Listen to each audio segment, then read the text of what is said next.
Fotografija sa naslovom "Službenim vozilom Ministarstva finansija po futoški kupus", koja je krajem prošle godine objavljena na Twitteru, a kasnije i u većini medija, slikovito govori o zloupotrebi javnih resursa u lične svrhe.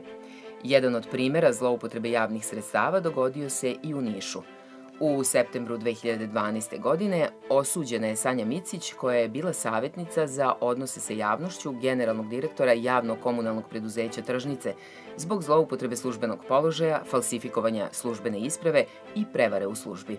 Da, ja sam bio direktor od 2008. do 2012. godine i ona je savjetnik, u tom periodu bila moj savjetnik za odnose sa javnošću. Nisam je ja izabrao, ona je već bila zaposlena u Tržnici kad sam ja postavljen za direktora na tom mestu. Mislim da je to bio dogovor koalicijnoj. Ona je bila u Jedinstvenoj Srbiji, ali isključena posle svega toga i isključena iz stranke. Sanja Micić odbila je da govori u ovoj emisiji.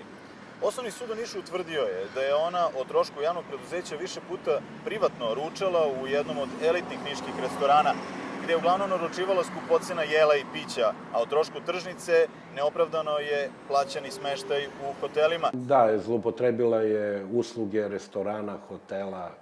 Jednom prilikom je zloupotrebila i odlazak do Novog Sada. Bivša savjetnica direktora osuđena je i zato što je falsifikovala odluku Upravnog odbora prilikom raspisivanja javnog poziva za izradu idejnog rešenja sa studijom isplativosti za izgradnju pijace Krive livade. Ona je dodala slovo "i" koje je promenilo suštinu teksta.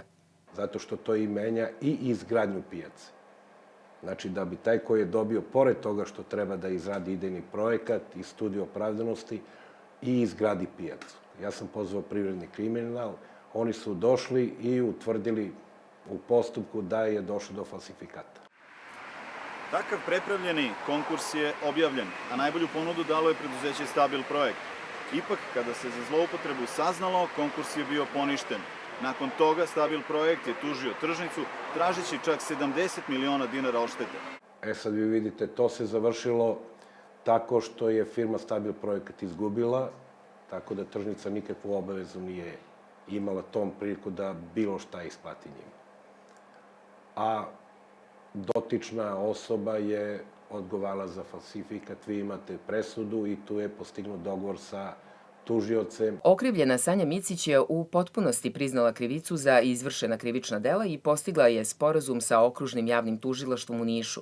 Kažnjena je na 6 meseci zatvora uslovno na 3 godine i novčanom kaznom od 200.000 dinara. U svakom, da kažem, i kolektivnom ugovoru i zakonima o radu stoji da zaposleni može da odgovara za pričinjenu štetu. I tačno stoje stavke kako on može da odgovara. Znači i novčano, i disciplinski, i suspenzijom i sve toga.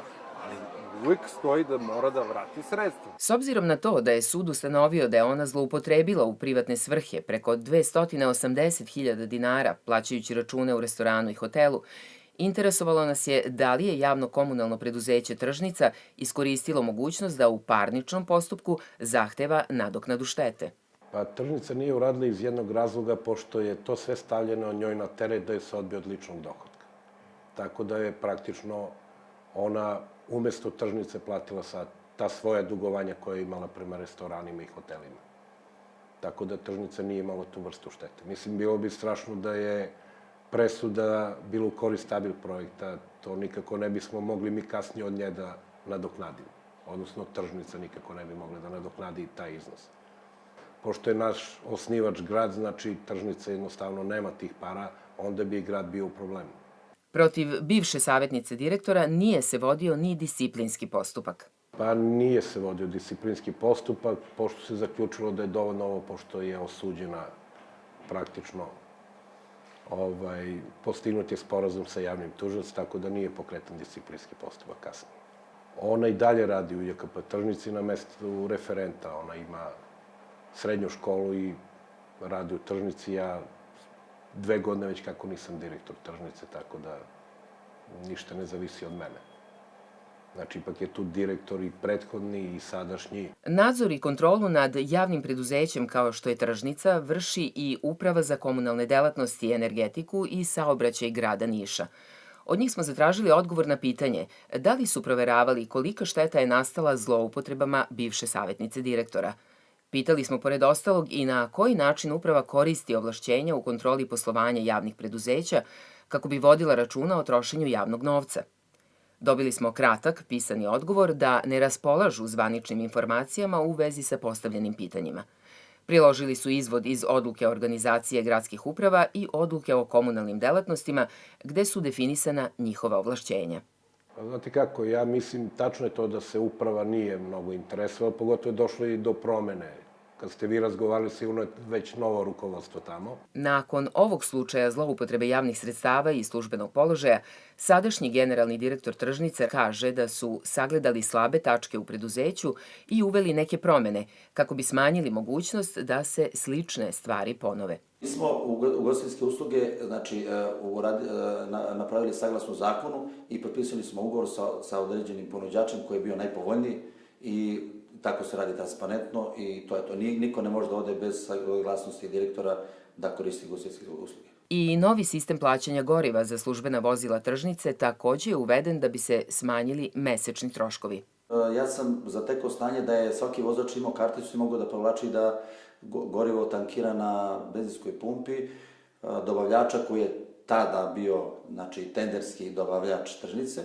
Nakon izbora novog, ja sam uveo da nema kartica, nego se 2 puta mesečno uplaćuje našem dobavljaču za vozila i to ovlašćena lica i ne postoji mogućnost apsolutno za zloupotrebu. Naravno, kartica je dobra stvar, ali jednostavno postoji mogućnost za zloupotrebu. Na više nivoa može da se kontroliše kako se raspolaže javnim resursima. Pa vi imate i nadzorni odbor u firmi, vi imate i upravni odbor u firmi, imate i direktor. Znači, sve to može. Pa imate i sindikate koji treba da prate šta se dešava u firmi i da li se ta sredstva koje možda mogu da odu na radnike ili na poboljšanje uslove rada, unapređenje rada firme, tako troši. A obična prijava SUP-u pokreće kompletnu mašineriju da se to ispita. Jel znaš da je neko kažnjen zbog korupcije? Bilo je hapšenje i tako dalje. Pa sigurno jeste, nisam čuo za niku konkretno, ali verovatno jeste neko. To još uvek nisam čuo. Tek sad nešto se kao prca, petlja, ali ne verujem da će iko da bude zakačen, mislim, jer to poje ovog magaca. Ja ne volim puno vesti oko hapšenja, ja hoću da vidim rezultate. Hapšenje su jedna tehnička stvar. One ne donose rezultat. Presude će doneti rezultat ako ih. Problem je što u Srbiji je vrlo malo procesuiranih do kraja tih slučajeva i osuđenih koji bi poslužili kao ozbiljan primer. I tokom izbornih kampanja Agencija za borbu protiv korupcije više puta je upozoravala javne funkcionere da ne koriste javne resurse za promociju političkih partija. Da li možda iz opština se finansiraju, ne znam, potrošni materijali stranaka, da li se finansira već prevoz funkcionera na sastanke stranaka u Beogradu, nas iz Unutrašice, iz Beograda ovamo. To treba u stvari da bude pod stalnim nadzorom, upoređenjem podataka. To se radilo za vreme izbora, se pratilo, da li se svi transparentnost je radila i Agencija za borbu protiv korupcije, da li se vozila državnih organa koriste na promotivnim skupovima stranaka. Te stvari treba da budu jasno, precizno građanima predočene i onda da vidimo. Prema zakonu o Agenciji za borbu protiv korupcije, funkcioneru je zabranjeno da koristi javne resurse za promociju političkih partija ili subjekata, a predviđena je prekršajna odgovornost kao i razrešenje sa javne funkcije. I to je jedan od oblika korupcije koja direktno oštećuje građane. To su jednostavno školarine naše dece, znači oni su mogli da idu na bolje škole, oni su možda mogli da imaju posao, ne da čekaju, ili da beže iz Srbije. Tu smo potrošili te pare. Te pare koje smo dali nekome da raspolaže tim našim parama, nezakonito, mimo našeg odobrenja, bez ovlašćenja i partija i svega. Znači, to su te pare. To su pare ovoga što sada nemamo. To su te pare, što bi rekli u Skodaciju, smo dobili odatle.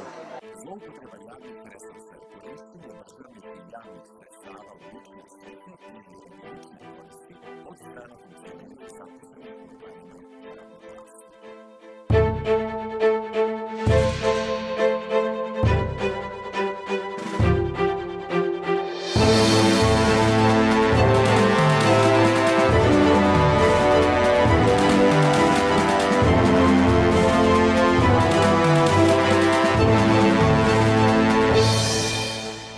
Podcast Anema, ilustrovani rečnik korupcije, finansira Evropska unija u okviru projekta Podrška civilnom društvu. Sadržaj emisije isključivo odgovornost Anema i ni na koji način ne odražava stavove i mišljenje Evropske unije.